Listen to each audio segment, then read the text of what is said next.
पश्चिम बंगाल का क्या कहता है चुनावी विश्लेषण सबसे सटीक आंकड़े के साथ आपका स्वागत है। और क्या कहता है पश्चिम बंगाल का सियासी रण, किस पार्टी को कितनी सीटें आएंगी, क्या बीजेपी अपनी सरकार बना पाएगी या फिर कांग्रेस की होगी वापसी, इस पर क्या कहता है सबसे ताजा पश्चिम बंगाल के आंकड़े।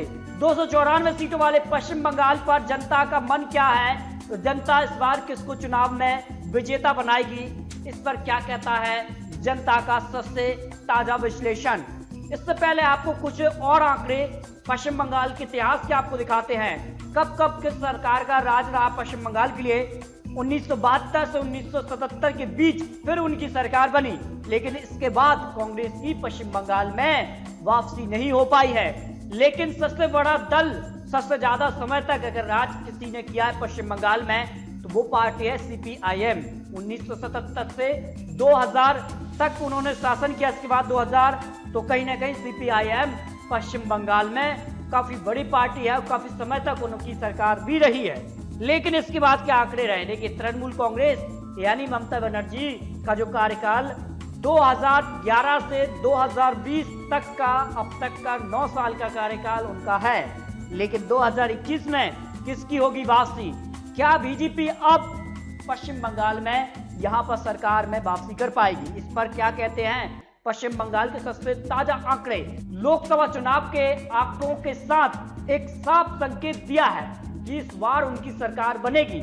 और जिस प्रकार से उन्होंने रैलियां की थी कुछ समय पहले और जिस प्रकार का माहौल पश्चिम बंगाल के अंदर बनना शुरू हो चुका है, राज्यपाल हो या ममता बनर्जी हो, दोनों के बीच काफी नाराजगी भी रहती है। तो क्या पश्चिम बंगाल में अब बीजेपी की सरकार बनेगी, इस पर क्या कहता है जनता का सबसे ताजा और सटीक सर्वे।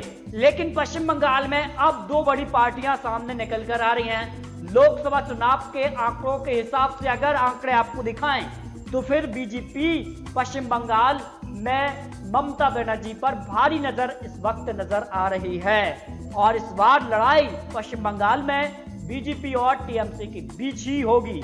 लेकिन इस बार क्या कुछ आंकड़े बनेंगे पश्चिम बंगाल के लिए अगर बात करें तो इस बार कांग्रेस और सीपीआईएम जो है पार्टी गठबंधन में चुनाव लड़ सकती है। और गठबंधन में अगर ये चुनाव लड़ते हैं तो ममता बनर्जी को काफी ज्यादा नुकसान यहाँ पर होगा। इसके अलावा ममता बनर्जी को यहाँ पर चारों तरफ से नुकसान दिखाई दे रहा है। इसमें सबसे बड़ी जो परेशानी ममता बनर्जी को है वो है यहाँ पर ओबीसी की पार्टी, जो कि अगर यहाँ पर पश्चिम बंगाल की चुनावी रण में उतरती है तो फिर ममता बनर्जी को काफी नुकसान यहाँ पर हो सकता है। तो यहाँ पर अगर बात की तो कांग्रेस सीपीआईएम का गठबंधन होता है। यहाँ पर बीजेपी भी यहाँ पर कह सकते हैं कि लोकसभा में जो आंकड़े निकले हैं उन आंकड़ों के हिसाब से अब बीजेपी कहीं ना कहीं पश्चिम बंगाल में काफी सीटें जीतने वाली हैं आंकड़ों के हिसाब से। इसके अलावा एआईएमएम जो पार्टी है वो भी अब चुनावी मैदान में होगी। तो इस तरह से ममता बनर्जी को 4 पार्टी नुकसान दे रही हैं। तो क्या 4 पार्टियों को ममता बनर्जी अकेले दम पर हराकर एक बार फिर से सरकार में वापसी करेंगी, इस पर क्या कहता है जनता का अनुमान। पश्चिम बंगाल का यहाँ पर ओपिनियन पोल क्या निकलकर आंकड़े आ रहे हैं। लेकिन पश्चिम बंगाल का क्या कहता है कुछ पहला आंकड़ा, अगर 2016 के आंकड़े आपको दिखाएं तो किस प्रकार से आंकड़े निकले थे और किस प्रकार से किस पार्टी को कितनी सीटें आई। देखिए 294 सीटों वाले पश्चिम बंगाल के लिए 2016 में टीएमसी को 211 सीटें हासिल हुई।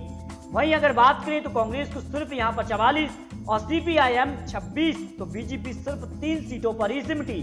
तो कहीं ना कहीं पश्चिम बंगाल में ममता बनर्जी का एक तरफा शासन है। लेकिन 2021 चुनाव अब बेहद यहाँ पर चुनौतीपूर्ण होने वाला पश्चिम बंगाल के लिए। तो क्या कहता है सभी सीटों के लिए सभी पार्टियों को किस प्रकार से आंकड़े यहाँ पर निकलकर सामने आ रहे हैं। देखिए अगर बात करें तो टीएमसी जो है 140 सीटें सबसे बड़ी पार्टी बन रही है, लेकिन उनके लिए जो रहा है वो अब आसान बिल्कुल होने वाली नहीं है, क्योंकि सीपीआईएम हो, यहाँ पर अज़रुद्दीन ओवैसी पार्टी हो या अन्य पार्टी हो, वो कहीं ना कहीं टीएमसी का जो वोट शेयर है वो कम करने वाले हैं। उसका फायदा बीजेपी को हो रहा है साफ तौर पर। उनको अगर बात की तो बीजेपी को 100 सीट प्लस या माइनस हो सकती हैं, सीटों में इजाफा भी हो सकता है, क्योंकि आने वाले समय में किस प्रकार से चुनावी प्रचार होंगे, चुनावी यहाँ पर अपने अपने घोषणा पत्र जारी होंगे, उससे आंकड़ों में काफी फेरबदल भी देखने को मिल सकता है। फिलहाल कांग्रेस की बात की तो 30, यहाँ पर सीपीआईएम को 10 और अजहरुद्दीन ओवैसी पार्टी को 12 अन्य के खाते में 2 सीट जा सकती हैं। ये अनुमान यहाँ पर निकलकर सामने आ रहा है। लेकिन आपको क्या लगता है पश्चिम बंगाल में 2021 में किसकी बनेगी सरकार? 294 सीटों में से टीएमसी को कितनी सीटें, बीजेपी को कितनी, कांग्रेस को कितने और यहाँ पर सीपीआईएम को कितनी सीटें आएंगी, आती हैं तो इसके बाद किसकी सरकार बनेगी? अपनी राय कमेंट बॉक्स में रखिए, क्योंकि आपकी राय काफी महत्वपूर्ण है और आपकी राय भी देखी जाती है कि आपकी किस प्रकार की प्रतिक्रिया है, उस प्रतिक्रिया को भी यहाँ पर विश्लेषण किया जाता है, उसके आधार पर भी आंकड़े यहाँ पर तैयार किए जाते हैं। तो अपनी राय कमेंट बॉक्स में दीजिए और इसी प्रकार के लेटेस्ट अपडेट पाने के लिए प्लीज चैनल को सब्सक्राइब जरूर कर लीजिए।